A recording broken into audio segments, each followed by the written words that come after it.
Tonight on KQED Newsroom, House Democrats send articles of impeachment to the Senate, setting the stage for a trial of President Trump amid concerns about its fairness on Capitol Hill. Also, The Political Mind of Jerry Brown, a new podcast, reveals the formative experiences and struggles that shaped one of California's most iconic leaders. And on the eve of Martin Luther King Day, a new recording surfaces of a seminal speech made by the civil rights leader that resonates today. Good evening and welcome to KQED Newsroom. I'm Brian Watt. We begin tonight with the impeachment trial of President Trump in the Senate. Yesterday, 7 House Democrats arrived in the U.S. Senate to deliver articles of impeachment against President Trump. The articles were read aloud by Congressman Adam Schiff, one of the lawmakers selected by House Speaker Nancy Pelosi to prosecute the case against President Trump. The trial is expected to start in earnest next week, but it's unclear if the Republican-led Senate will approve hearing from additional witnesses or consider new evidence in the case. Also this week, 6 Democratic presidential candidates debated in Des Moines, Iowa. Here in California, a new poll out this week shows Bernie Sanders with a slim lead over Joe Biden and Elizabeth Warren among likely primary voters. With me now is KQED Politics and Government correspondent Marisa Lagos and NPR senior Washington correspondent Ron Elving. He joins us by Skype from Washington, D.C. Welcome to both of you. Thanks for having me. So, Ron, I'm going to start with you since you're coming to us from the farthest away. This is a trial in the U.S. Senate, only the 3rd time in American history that an impeachment trial has taken place there. Tell us how this is going to work and what we should expect to happen next. It's going to be a strange trial, right? I mean, it's not going to be a conventional trial. We may not even have witnesses. There are going to be people giving speeches on behalf of the president and on behalf of the managers of the impeachment articles from the House. The senators are going to all have to sit in their chairs and listen and not talk and not get on their cell phones for 6 days at a time. It's going to be a strange exhibition, and we are not even going to be able to watch all of it on C-SPAN, so it's going to be frustrating, I think, for a lot of people. We learned today that Harvard law professor Alan Dershowitz and former independent counsel Kenneth Starr are among the team that are going to join President Trump. Who else is on this team, and what is the selection of this team? What kind of signals is that sending about how the Trump administration wants to defend itself? Among the others who are on the team, you have Robert Ray, who took over for Ken Starr and actually wrote the report on the Clinton impeachment, and particularly about the affair with Monica Lewinsky, who's had some reaction today on Twitter. And we also have Pam Bondi, who's been working for the White House as a communications person. She is the former Attorney General of Florida, but she is actually a lawyer, of course, and she is going to be participating as well. And several other people who have a lot of experience here, including Jay Sekulow, who has long been a Trump lawyer and has been associated with many conservative causes, and is also frequently seen on Fox, as are all the other people that we have just mentioned.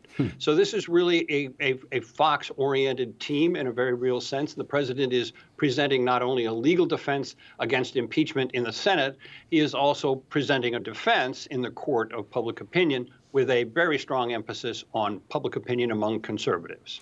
All right, let's get Marisa Lagos into this conversation. House Speaker and San Francisco Congresswoman Nancy Pelosi decided to hold on to the articles of impeachment, not march them over immediately, but hold on to them until this week. This strategy was mocked in some places, second-guessed in others. Has she gained anything by doing this? I would argue that she has. I mean, I think that it hasn't changed Mitch McConnell's mind, the Senate Majority Leader. He is still sort of pushing for a quick, brief trial without witnesses, as Ron mentioned. But I think that you are hearing some softening among some more moderate senators, Republican senators, about this question of witnesses.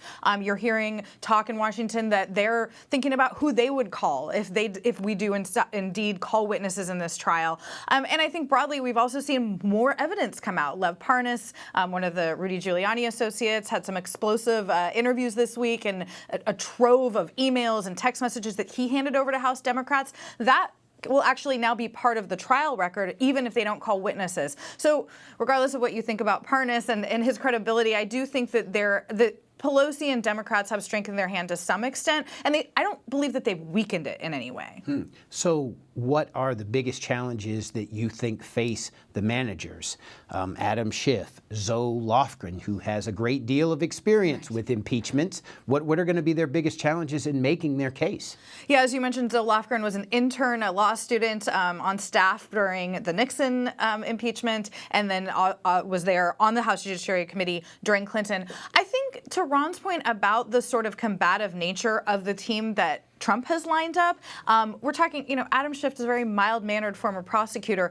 I mean, Pelosi picked this group thinking about the optics for sure as well. She wanted a diverse group, both geographically, gender, racially, but she also picked a bunch of litigators. So I think she's hoping that they will come in there with the chops. But I do think, given the strangeness of this trial, the fact that questions will have to be written down and the Chief Justice will read them, the fact that you do have people like Dershowitz and Ken Starr who are so used to being on TV, we'll see sort of how that plays, like whether they come across as strongly maybe as Trump's defenders do. So let's go back to Washington and ask Ron Elving, what do you think that the rules and the strangeness surrounding this trial in the Senate, what impact is that going to have on communications, on what we can learn about this trial as it's going on? It's going to be uncomfortable for the people who are covering it, the people who are covering it as journalists, the people who are watching it in connection with whatever legal responsibilities they have or governmental responsibilities they have. And it's going to be, I think, quite curious for most American citizens who might care a great deal but are going to have a hard time getting into this trial, making heads or tails of it. It's not going to look like any trial they've ever seen, either in person or on television. And it's not going to really seem like a trial. It's going to seem more like the Senate doing some sort of business.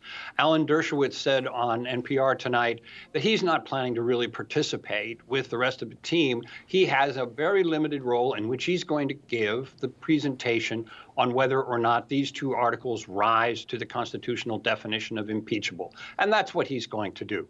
Some of these other lawyers are probably going to have a lot more to do with actually doing the strategy.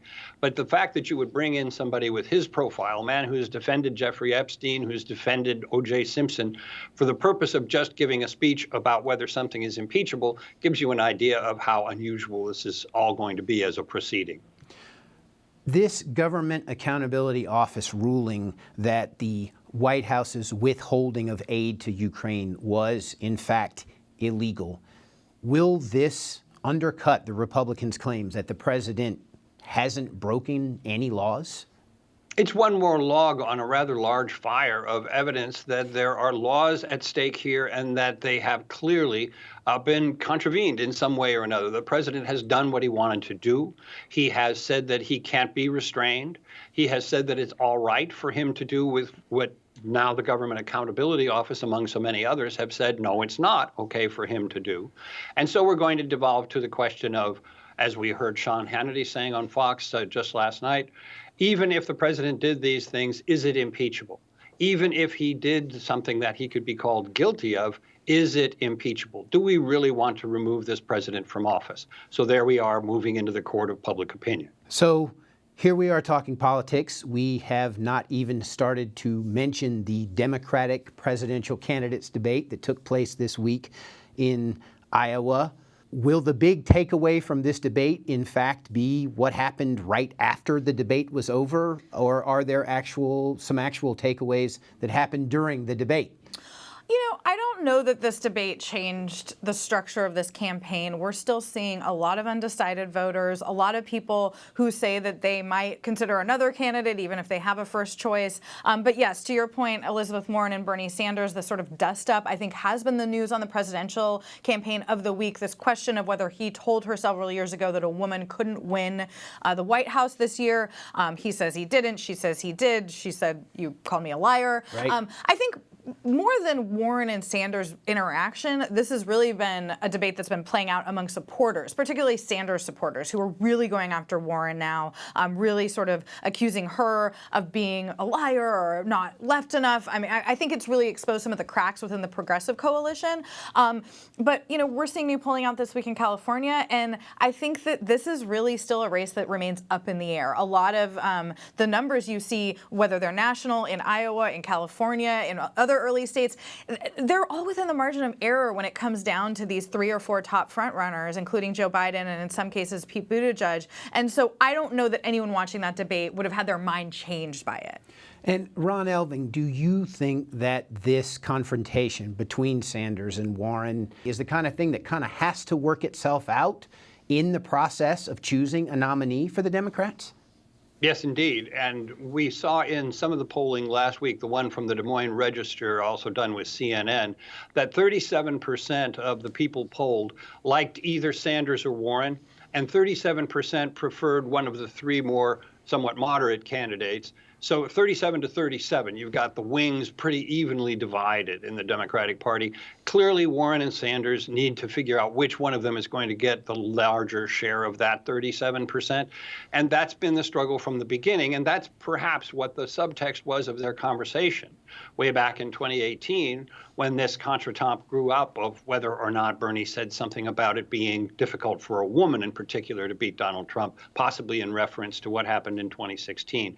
They were trying to feel each other out, try to get a sense of whether or not they were both going to run and whether or not they'd be too much in each other's lane. And now we see the degree to which they clearly are. Ron Elving, NPR senior Washington correspondent, thanks very much for joining us from Washington, D.C. Marisa Lagos, KQED politics and government correspondent, thank you. Thank you. Thank you. Few politicians have had such an enduring impact on California as Jerry Brown. He's the longest-serving governor in California history, serving a total of 4 terms, starting with his election in 1974 when he was just 36 years old. Brown was also mayor of Oakland, a state attorney general, and a 3-time presidential candidate. Now, a new KQED radio series explores his remarkable life and political thinking through dozens of hours of interviews recorded with the iconic leader. With me now is one of the producers of the Political Mind of Jerry Brown podcast, KQED politics and government reporter Guy Marzorati. Welcome, Guy. Thanks so much for having me. So this was 45 interviews with Scott Schaefer, who probably didn't have to do any homework to interview Jerry Brown, but I know he did a lot.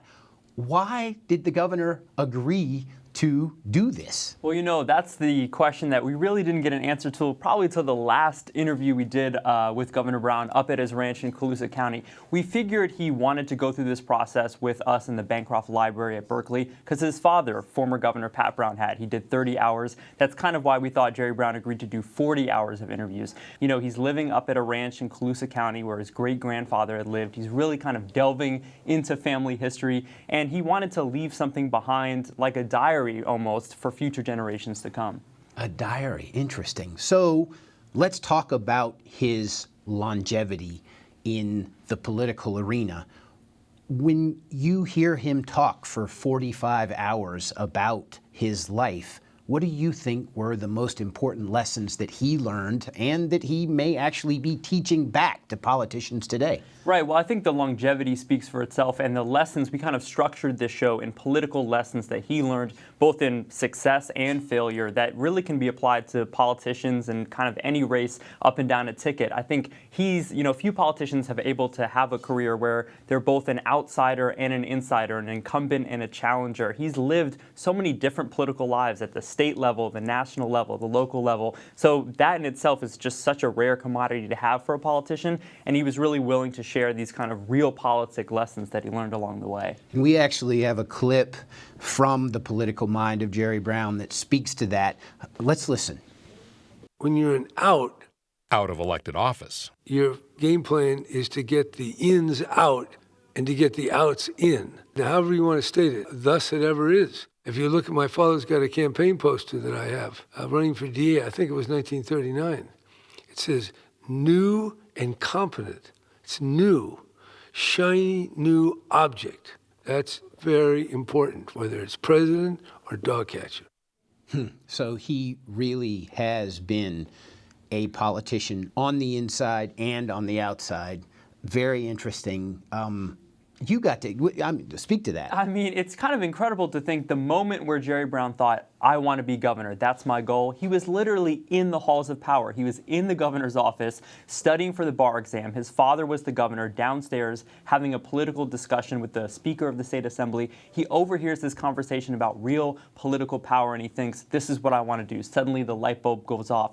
But he realizes I can't take the inside path to office. I have to figure out an issue that makes me a political outsider. Remember, this is the late 60s, a time of great political upheaval and change. He figures out this issue is campaign finance reform, and he rides that issue to the Secretary of State's office, and eventually in '74 all the way to the governor's office. Wow. So I remember covering Jerry Brown press conferences, my fair share, when I was a public radio reporter in Southern California.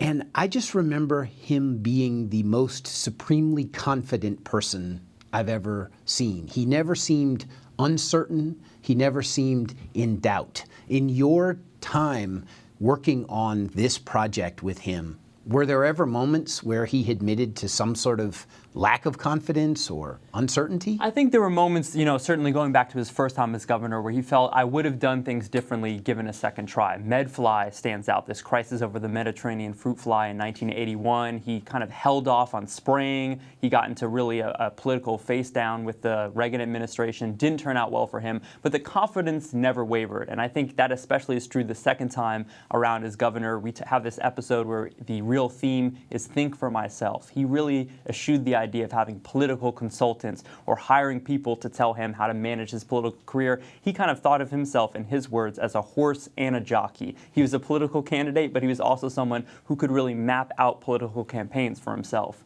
Now, another thing I remember about him coming to Los Angeles to do a news conference is that when it was over, he was always ready to do a one-on-one interview, but he always insisted. Every time I approached him, he always asked me, "Who are you with?" Oh, right. Yes. So, what is that? Why was your affiliation as a member of the media so important to Jerry Brown? I think that's an experience so many political reporters have shared with the governor. He really had an astute vision of how to use the press for his own gain, and he really rose in politics at a time of great change in the press. He talks about his father saying the key to winning statewide is you go to every town in California and you talk to the newspaper editor. And Jerry Brown knew by the time he was running in the early 70s, that was not how you were going to win statewide. You were going to put out commercials, you were going to buy airtime, and you were going to do really selective media hits in big media markets. This is a time where politics was really transitioning from a game of newspaper and radio to really television running the show. He really lived through that transition,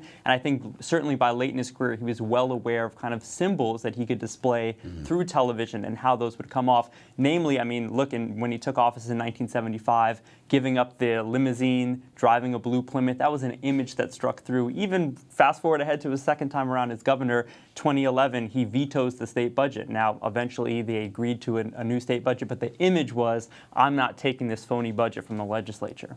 So 3 presidential runs, none of them successful. What did he learn from this? What did he learn from defeat? I think a different lesson probably every time around. 1976 was his first campaign. It might have been his most successful campaign. He beat Jimmy Carter in a number of primaries. I think there he saw the value of being a fresh face. And you even see that in today's Democratic primary. You have people who don't really have a long record. That can often play to your advantage. I think he found out in 1980 when he challenged Carter as an incumbent to really the importance of having a clear message. On some issues, he was to the left of Carter. On some issues, like the balanced budget, he was to the right of Carter. And that's very hard when you're running a presidential campaign. KQED politics and government reporter Guy Marzorati, thank you very much. You can hear more of the political mind of Jerry Brown at kqed.org/podcasts/Jerry Brown. On Monday, the nation will observe Martin Luther King Jr. Day. The slain civil rights leader would have turned 91 this past Wednesday, exactly 1 year before his assassination. As protests against the Vietnam War gripped the nation, King delivered a speech at a church in New York City. He explained why he opposed the war, including the devastating toll it was taking on poor black communities. Now, more than 50 years later, a new recording of King's Beyond Vietnam speech has been discovered and made available for a new generation to hear. With me now is Clayborne Carson, a professor of history and the director of the Martin Luther King Jr. Research and Education Institute at Stanford University. Welcome. Good to be here. So the year is 1967. The anti-Vietnam War protests are happening, and Dr. King decides to share his own thoughts about the war with people gathered at a church, the Riverside Church. Why is this speech important? Why is this Beyond Vietnam speech so significant? Well, I think it was important to him because he had been concerned about the war, really been concerned about issues beyond civil rights throughout his life. And with the war in Vietnam and the escalation of racial tensions in the urban North, he wanted to return to his roots, which was to deal with these kinds of social issues. There's a document that we have where in 1948, he talks about his mission as a minister to deal with unemployment, slums, economic insecurity. He doesn't mention civil rights. So this is really a return to his roots. So let's hear an excerpt from the speech. And this is a moment where he talks about the plight of young black men in poor communities, talking with them, trying to convince them to be nonviolent in expressing their disappointment with lots that is happening in the world. But the reply he keeps getting back from them is, what about Vietnam? Let's listen. They ask if our own nation wasn't using massive doses of violence to solve its problems, to bring about the changes it wanted. Their questions hit home, and I knew that I could never again raise my voice against the violence of the oppressed in the ghettos without having first spoken clearly to the greatest purveyor of violence in the world today, my own government. For the sake of those boys, for the sake of this government, for the sake of the hundreds of thousands trembling under our violence, I cannot be silent. I had never heard Dr. King's voice so clearly until I heard this new recording. I'm curious what impact hearing it so clearly has had on you, someone who has been studying King for decades. Well, I think for me it was so remarkable that at this historical moment where we're already in war, we might be in another war, to have his voice coming back in such a clear way. It's almost like the technology has allowed us to experience King in a new way, in a new era. And I think particularly for young people who have never really experienced the King I experienced in the 60s, to see him come alive in a new way is remarkable. No, I know exactly what you're saying because, you know, obviously as someone in his early 50s, I have had a lot of exposure to Dr. King's legacy.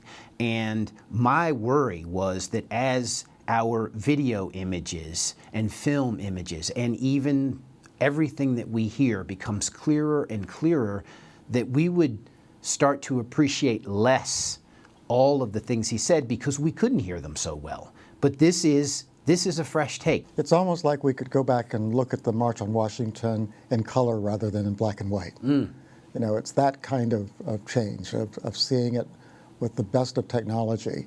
And I think his voice still resonates today. And I think that was certainly his most controversial speech, but I think in some ways his most important. What passages, other than the one we just heard, stood out for you in that speech? When you think of that, about that Beyond Vietnam speech, what what grabs you? I think when he talks about if we don't have a revolution of values, we will be fighting Vietnams into the future. And what he's referring to are the wars that we get involved in because we don't understand who we are fighting against, because we see the world through our eyes rather than empathizing with the people we're fighting. And I think that that's a malady that he understood, and also just the priority on war, the vast amount of resources that we expend on war rather than in dealing with the problems here at home.